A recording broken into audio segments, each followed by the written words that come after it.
na gustong mag-cross county, Fenway uli. So ayun, no? Sige, Fenway. So anong nangyari? Tinawagan mo yung agency.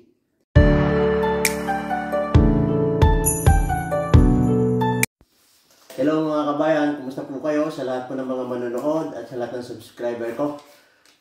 Magandang araw o magandang gabi, ano man po ang oras niyo yan. Ngayong araw pong ito ay meron akong isi-share at humingi ako ng konting, ano ba yun, tulong para makapag-share tayo. Si Vincent po ay kasamahan ko sa trabaho. Ang amo ko at yung anak ng amo ko, siya naman ang amo niya. Bali, ang trabaho niya pala ay driver sa transport ba yun? Truck driver, Si Vincent po ay matagal nang nagtatrabaho sa Europe at naikot na niya lahat ng parte ng Europe dahil matagal-tagal na rin. Pero nakabase siya dati sa Poland. So, ang topic natin ay paano siya nakarating dito sa Ireland. Kasi galing siya ng Poland eh. So, bago ang lahat, Vincent, anong probinsya mo? Ilocos Norte. Taga Ilocos daw siya. Sabi, Ilocos Norte. Medyo mahaba-haba na yung natakbo niya. Mas experiencado na siya dahil sa dami ng biyahe na niya. Sabi ko baka pipili kitang ma-interview at para ma-share natin sa mga ibang kababayan natin na nagmamaneho sa parte ng mga truck. So, meron tayong ma-share kung ano ba yung proseso pagpunta dito sa Ireland. So yun, umpisa na natin at itong kaibigan ko galing kami sa trabaho nagpa-unlock sa akin. Kaya unang-una maraming salamat sa pagbibigay mo ng oras. So madaling-madali lang to para meron tayong idea kung paano ba yung proseso. So ilang taon ko na sa Poland? 4 na taon na mahigit. 4 na taon na mahigit po. So pero yung mga dati noon, saan ka pa galing? Malayo na rin, iba-ibang bansa eh. Sabihin lang natin, malibilis lang. Anong bansa ba yung narating mo pa?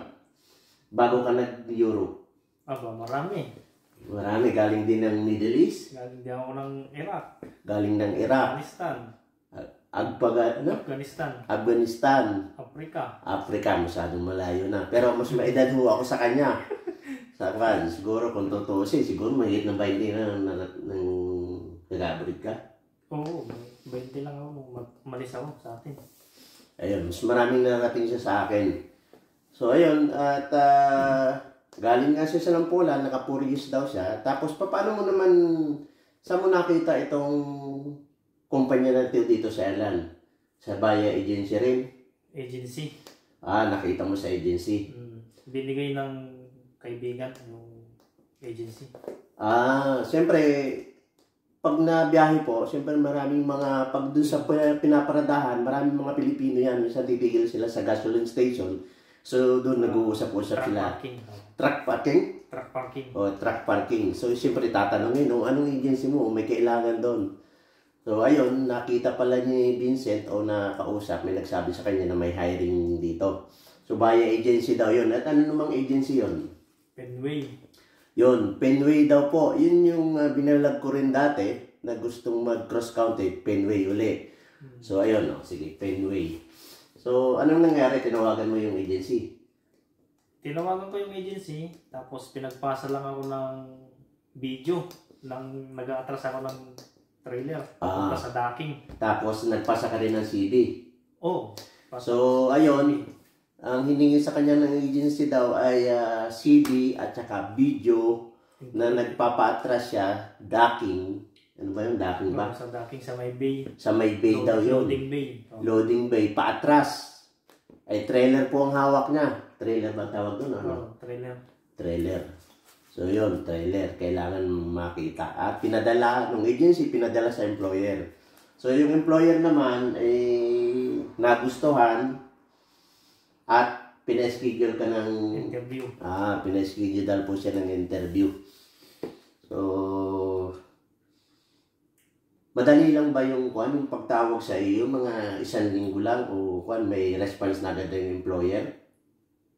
Saglit lang nung interview ako ng employer. Hindi, nung nag-apply ka sa agency sa Fenway, gaano katagal ka naman naghintay bago na interview? Saglit lang. Mga 1 week lang din natin. 1 week. Kasi kailangan daw nila ng driver.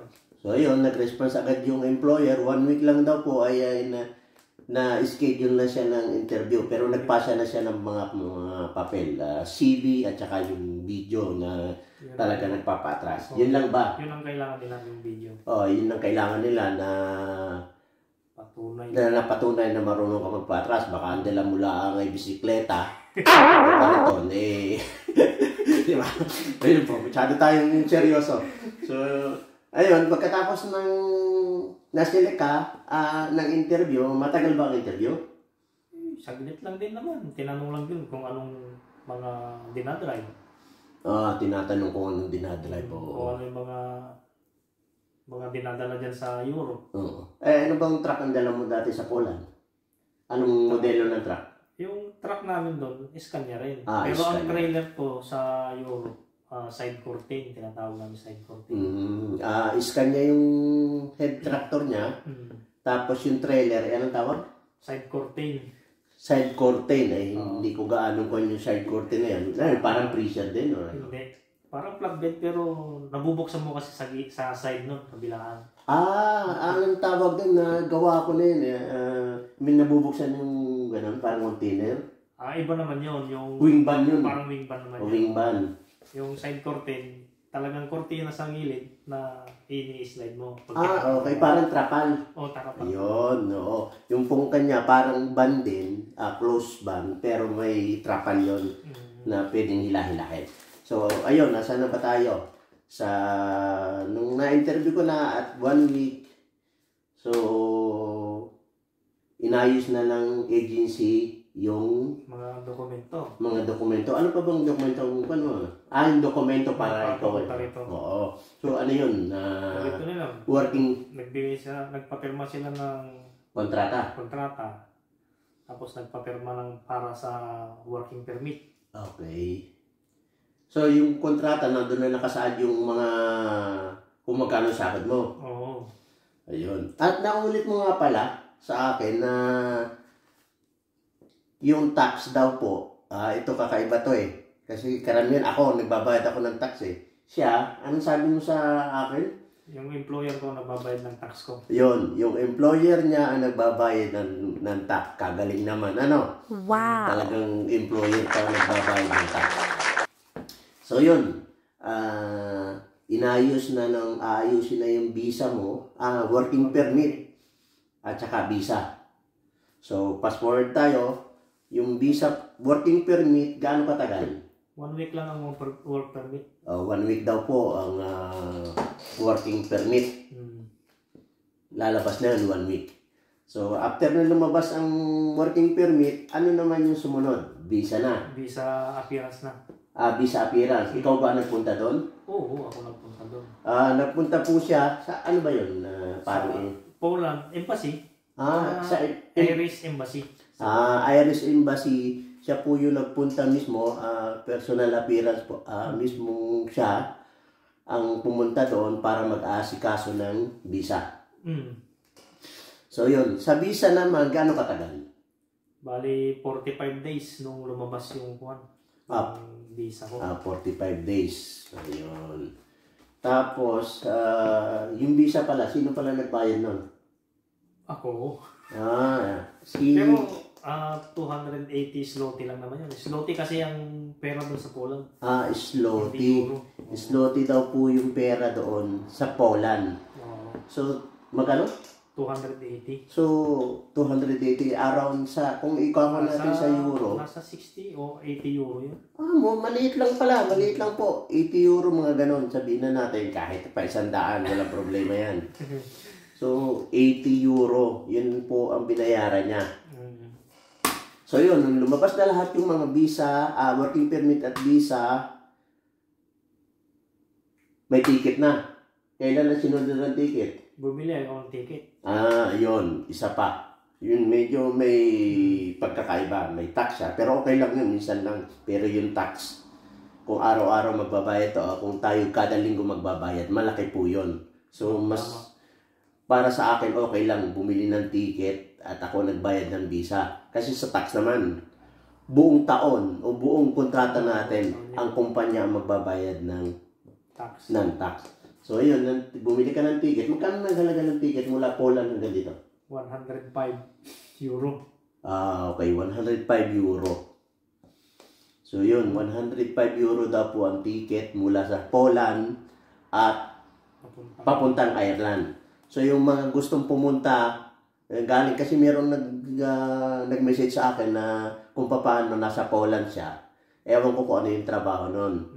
Pero siyempre si Vincent, driver po siya. So, hindi natin alam yung ibang proseso. Ito ay para sa mga nagbabalak na pumunta dito sa Ireland. So, siguro hahanap ako ng mga ibang taga-Poland. Meron akong kakilala taga-mushroom, farm mushroom.